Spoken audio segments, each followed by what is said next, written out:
and welcome to the Digital Digest, your weekly breakfast of insights, tips and tricks, and general information that will help anyone trying to move things forward in this digital world of accounting.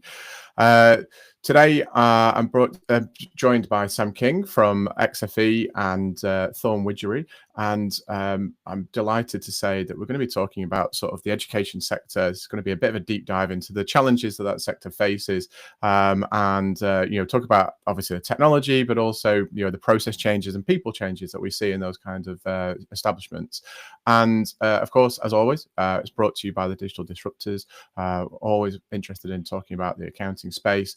And Sam was one of our attendees at our recent awards as well, and it's just a generally great bloke. So Sam, I hear that you've got your Yorkshire tea ready to go to fuel you through the next sort of 20-30 minutes, which is great to hear. And just maybe just give a quick intro about yourself, and then we'll get into it.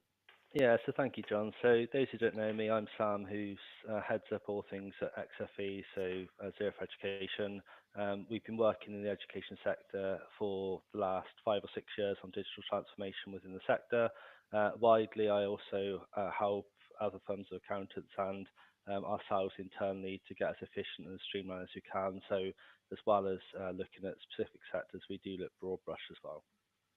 Cool. And as I said, we're going to sort of get into the education sector, talk a little bit around the challenges there. And I guess, first of all, probably should talk a little bit around, the fact that, the education sector over the years has become, sort of broken up and increasingly sort of fractured. And then we now got, we've obviously still got local authority schools. We've got academy schools now, which again is like your particular area of specialism, I know, Sam. We've got, private schools in there, which then overlap with this kind of quasi sort of charitable status, and which then has an overlap with academy schools as well, because they have this quasi charitable status as well.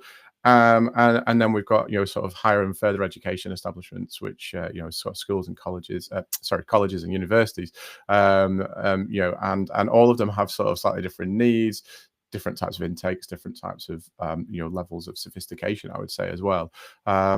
Sam, maybe we should start talking about the academy sector first of all, and particular sort of issues or problems that we would regularly come across in some of these establishments. And maybe we should sort of dissect the difference between single academy trusts, which are, I guess, increasingly rare nowadays, but also multi-academy trusts as well. Yeah, sure. So I think it's important just to understand the journey when it started 10, 11 years ago with the academisation programme, where ultimately there are an awful lot of schools who were being looked after by the local authorities who felt they wanted more autonomy and more ability to do things by themselves ultimately. We saw at the time that there were a lot of single academy trusts set up because that was the way to go, and we also saw, and this is to today still the case, that a lot of those organisations were quite poorly served in terms of the systems they use, but also the people that were in the organisation, weren't necessarily financially trained. So the amount of times I've heard finance is just 10% my role, especially in single academy trusts. I can't even confess how many times it is now. It's amazing how many times it still says that. But the challenge we've got is that and it's a good challenge, right? Because ultimately it's quite often a parent, quite often a mother, just because that seems to be the way at the moment, or used to be the way, that they started off by sort of just helping out at the school. Then all of a sudden, they over longevity, they eventually become a business manager, and then from there, dare I say, even a CFO at a multi-academy trust, where they're all of a sudden looking after a budget of £5 to £10 million plus on things, which is not inconsiderate without any financial training. And the other thing that is absolutely bonkers about education is that quite often it's the head teachers or the executive heads who then need to sign off the accounts as the accounting officer. And with the greatest respect, they've got very little in terms of exposure to any finance until they reach the top of that tree, so to speak.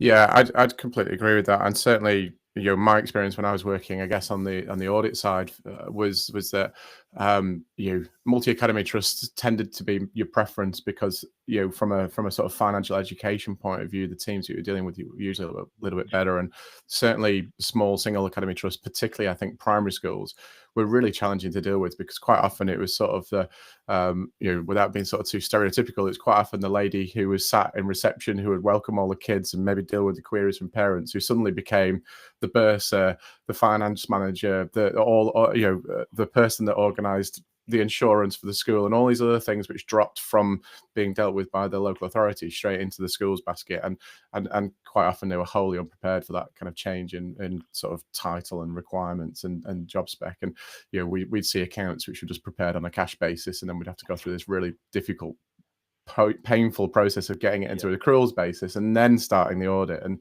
and talking to people who fundamentally just didn't really understand the accounting concepts required. Yeah. No, I completely agree with that. And also, I think it's really important, just to add there, that they're doing the best job that they can do, because they've got that limited knowledge. But I must admit that when we talk to existing clients or potential new clients, it's so refreshing when there's a CFO who starts talking, dare I say it, a bit more like it's a business, and that is Hmm.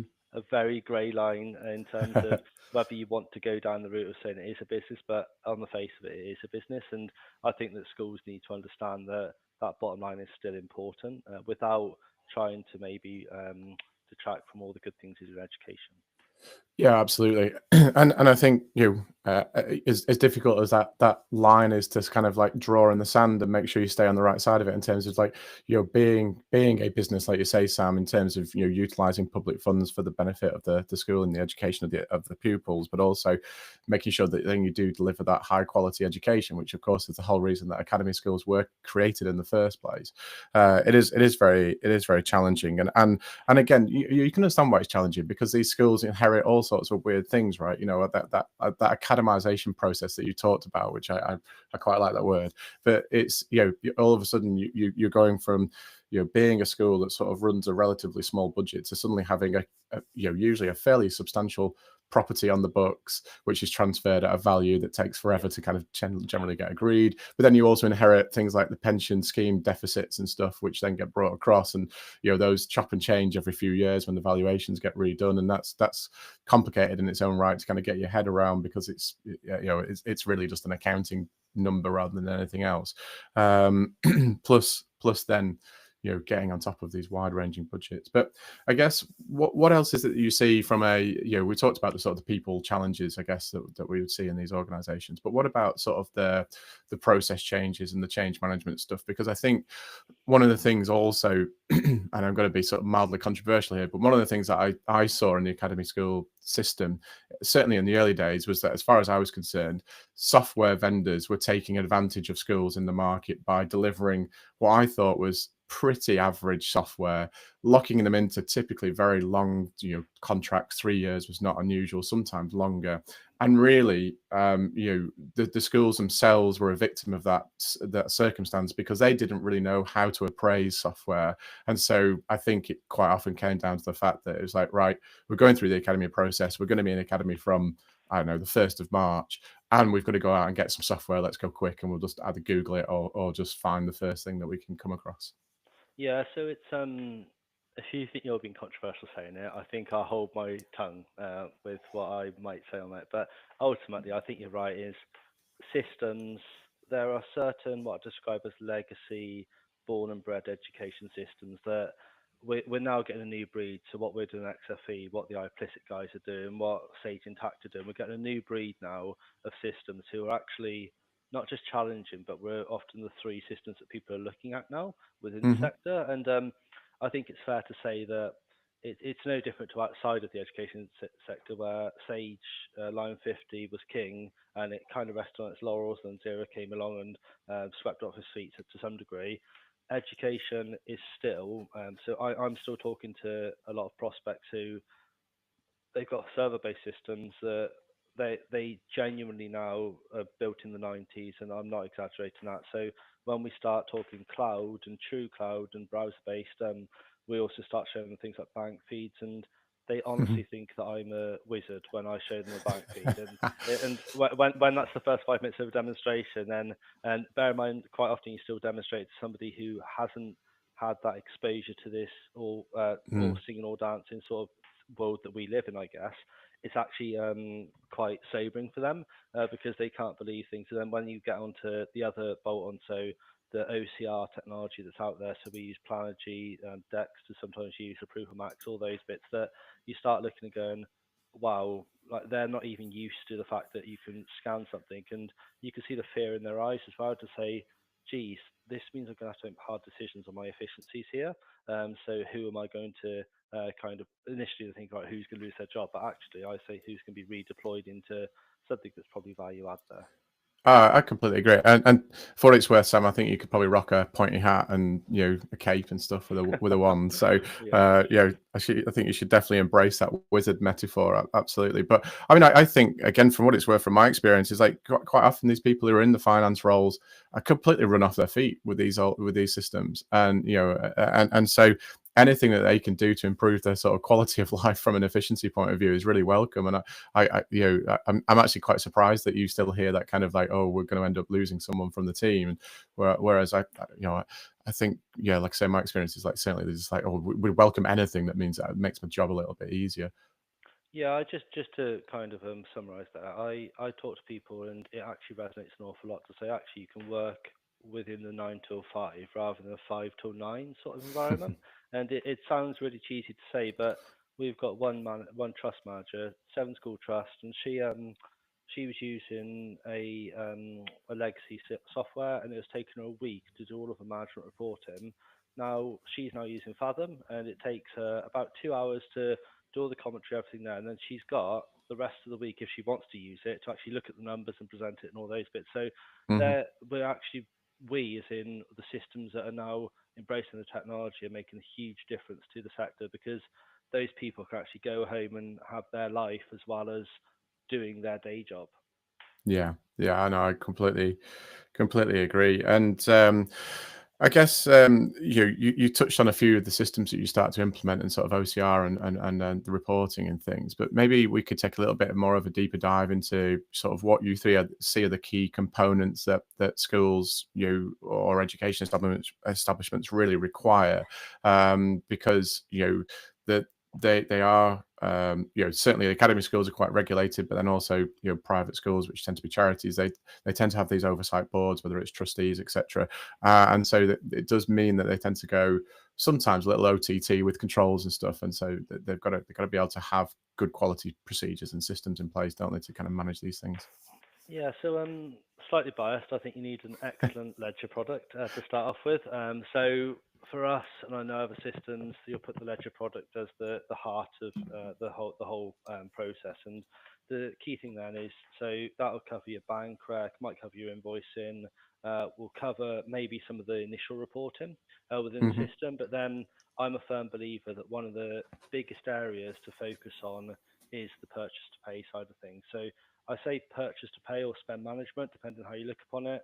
I think a lot of people see maybe some of the decks of this world as, oh, that's fantastic, but that then bypasses a load of approval workflows and bits that need to be done in the sector. So we're big fans of taking it right to source to make sure that the ordering is done correctly by the teachers or the staff, and then that feeds up to finance who can actually elevate themselves as part of being well, dare I say that value add piece again. So are we getting the best value for our money? Are we doing this? Are we doing that? So we've got the core finance, we've got the purchase system, then an outputs module in particular. So reporting, some trustees, so this is actually a point on pretty much every single establishment for education, that the local governing boards of trustees, the vast majority of those aren't financial savvy people. They're just volunteers who are doing their best to ultimately make up the numbers to some degree. So to be able to have something that's visually appealing for them, like a pie chart to say this is what your spend is on your staffing year to date, and then they might say, why is that section bigger than that one? And at least they kind of get some sort of context there. And I am dumbing it down incredibly, but it is something that is relevant. And I'm not going to be too controversial and say head teachers need that because I think that would probably overstep the line. But that said, I think the reporting outputs, you need different reports for different stakeholders, right? So the Mm, finance team needs that nitty gritty. The auditors need the safer report, or charity accounts, whatever it is that yeah. people are doing on the different establishments. The local authority will need a roll up of everything, so they need an easy way to get into their master system. And then the private schools, they're more running like a company, so they need some limited company accounts and all the other bits there. So it's a real sort of mix of what the requirements are, but the key consistency is that there are Mm. different reports for different stakeholders. So And they're the it, three modules I'd probably look at. Yeah, and I guess on that reporting side, and I want to come back to budgeting as well, because I think that's really Yes. sort of prescient at the moment because of various things that are going on. But that reporting side as well is very different across the the education sector as a consequence of just different sets of requirements. So you've got you've got effectively a SOAP, haven't you, that runs over the top of the academy school space, and the ESFA are very prescriptive around how the reporting for that school part, sorry, that part of the education sector works. Then when you get into like higher education, again, you've got a whole different set of standards. I'm talking about statutory reporting, but quite often that has an impact on the day-to-day management reporting, because people like to have those things mapped through to kind of match, so they don't have this weird discrepancy of going, I've been looking at management accounts for 12 months and all of a sudden my year-end stuff looks Yeah. completely different. But I think one of the really interesting things that you see once you move into the sort of the private school sector is you probably end up with like quite a lot of other income streams, don't you? And things Yes. like that, because they may well sell uniforms, they'll possibly get donations in from parents or from other areas and stuff. And there's a whole other mix in there, and that in itself then changes the way that you do your management accounts sometimes, because you might want to track, are we actually making profit on selling school uniforms, for example, Yeah. and how do we make sure that we see that in the numbers. But I touched on budgeting, and obviously there's a few things that are important in this space. Number one is um, in the academy school sector, school budgets are relatively fixed insofar as you have a school headcount, which then determines what income you get effectively distributed from government. Local authorities are very, very similar. Private school sector obviously about to be reasonably disrupted by the VAT changes, which we're not going to get into, but that will have an impact, and potentially pupil numbers might decrease in that sector a little bit as a consequence. And then the sort of higher and further education sector, we're seeing drops in foreign students in that space, which are contributing towards covering quite a substantial part of costs for universities in particular. And there's rumors around potentially like apprenticeships at level 7 being dropped in certain subjects, which again may well have an impact on certain education establishments. So I think budgeting in particular is a really fundamental part of understanding where your cash is going to come from and where it's going to be spent. And I know we touched on briefly as well in the context of salaries and pay rises and managing those, because again they're sometimes reasonably fixed and structured, and sometimes a little bit not, depending on what type of staff are working for your establishment as well. So a whole bunch of things there for you to explore, Sam. So go. Yeah, so if I'll start off with the end there in terms of the budgeting for the staffing increases. I think it is, if I'm honest, a complete disservice to schools that it takes so long for any government to get through the changes in the staffing. So it's not uncommon that 6 months later people have still got uncertainty about what the potential increase is, percentage increases, and that causes a huge headache for budgeting full stop really, and cash flow. Luckily, a lot of schools and trusts do not have cash flow issues because they have got that initial kind of I guess, injection when Mhm. things take off, academisation, all those bits that go on. We're big fans of people using best in breed budget softwares. So there are plenty of schools that use spreadsheets. To me, I think spreadsheets are fantastic, but when you're dealing with a budget where 1% can be £200,000 or £500,000, that gets a bit scary when you start using spreadsheets. So there's certain what I'd call as best-in-class budget systems. You've got IMP, you've got SBS, you've got EduPay. You've got a lot of different kind of budget softwares out there. We've actually taken the opportunity to, via an app we've got, a shameless plug here, to actually get the actuals from Xero to then put them into the budget system so then people can do reforecasting regularly, which is really important. I think that schools quite often get hooked up. This is all types of schools, regardless whether it's LA, private, independent or academies, they all get hooked up on the really small things. So whether the maths teacher's got £250 or £300, whether art has got £500 or £600, etc., they forget that 80% at least of their expenditure is going to go on staffing. So Mm, staffing is the key to them, and people are what deliver the service there. Also, you are right; they've got a certain ceiling to what they can do. We are seeing, to be fair, a lot more schools exploring different avenues there. So there's an awful lot of what's described as cross-selling. So you'll have certain leaders in a trust or an organisation who then go and deliver certain things for other trusts or other organisations within education, which is fantastic, and invoice them for that privilege, which is really good value for money, actually. Then we're starting looking at there's an awful lot of schools who've got the playing field, the 4G pitches, all those facilities higher. A lot of them, they're not experienced in doing that themselves. There are companies out there that will come in and do it for them, ultimately, and take a certain slice of whatever proceedings are out there. The key thing that underpins everything, though, is that all of these different things they're doing, they need to feed into a system. So we're now seeing a real movement in management information systems within the schools. So, I mean, there's Arbor as an example. They seem to have taken an awful lot of business from Sims in particular, which is great because it's cloud based, it's really intuitive, and also it offers that platform where people can do these other sort of almost added value things, such as say the sales of the uniform or school dinner. All these things all in one place. It can do the payments, and it can sync through to wherever it needs to sync through to as well. So again, it's just trying to make sure that they're maximising the opportunity without adding too much burden to them. and I think, I know you put your shameless plug in there, Sam, but I think actually that concept of reforecasting as well is really important, because I think the problem is, maybe this is an academy thing, and but I think it's a sectoral thing to a degree as well. It's like it seems that kind of like it's the summer months where you do your budgets, because most schools or most education places are working kind of like September to August year ends typically. So you do your budgets in the summer, they all get signed off, and then you never think about them again. And like you say, people do Yeah, sweat the small stuff in terms of like the budget for how many books I kind of buy this year and stuff.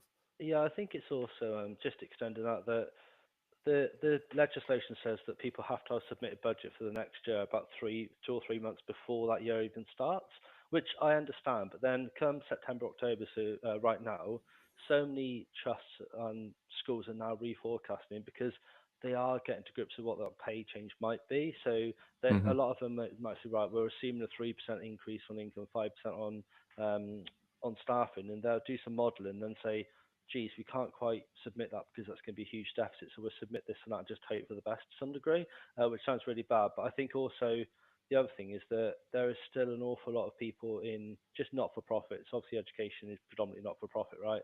That a lot of people still see it as well. It's not really my cash, so I don't care as much about these things. So I'm just going to set the budget and then just hope for the best to some degree. Whereas hopefully more mature CFOs do come in and say, you know what, yes, it's not our direct cash because it's a lot of public funding, but we need to make sure we maximise this as best we can. Yeah, agreed. And I want to just sort of like look back on the thing about the salaries and what we're paying people in these establishments. And like you say again, the budget costs for those are effectively probably about 80% of their income. So it's huge part of what you're doing. And of course it is, because it's a people capital intensive part of this world really. Um, but I guess sometimes people forget as well is that within that setting, things like pensions Yeah, and also like all of the other things that sit around the periphery of that are incredibly complex, right? You've got bandings for salaries, you've got then pension contributions that go on top of that. You've got people who are in different phases of contributions, along with AVCs and all sorts of other things that go in right. there. So you can't just go into a school like this and just roll out a really simple kind of payroll suite, for example, because quite often they're not set up to Yeah, kind of we accommodate the requirements, right? Yeah, we had a primary school, and there's a lady in that primary school, and she's got 6 different posts within the primary school, and I can't remember what it was. I'll just make it up. But it was something like 2 of the posts are pensionable, 3 aren't. She's been in the one for longer than 5 years, which means it's a different rate as well. You then start going, gee whiz, how on earth can any normal kind of program deal with it? And luckily, there are education-specific systems that do a lot of that for you. But even those, they do get it wrong because there's just so much complication. They've got something called the Burgundy Book, and they literally people in payroll will swear by that, which is right. It's their rules, but honestly, I feel sorry for the person who has to try to understand all of that and actually put that into a system. Yeah, and I guess I just want to sort of getting towards the end of time. I just want to sort of wrap up with a few sort of comments and observations, really. But I mean, I think you almost alluded to this right at the beginning. Was we are starting to see a level of cloud product maturity now in this sector, aren't we? In terms of there is some genuinely good products out there that people can start to look at and be confident that they will deliver what's required in their settings. But and that hopefully means that the sort of legacy products and the products that maybe have taken advantage of the market will start to fall away a little bit more.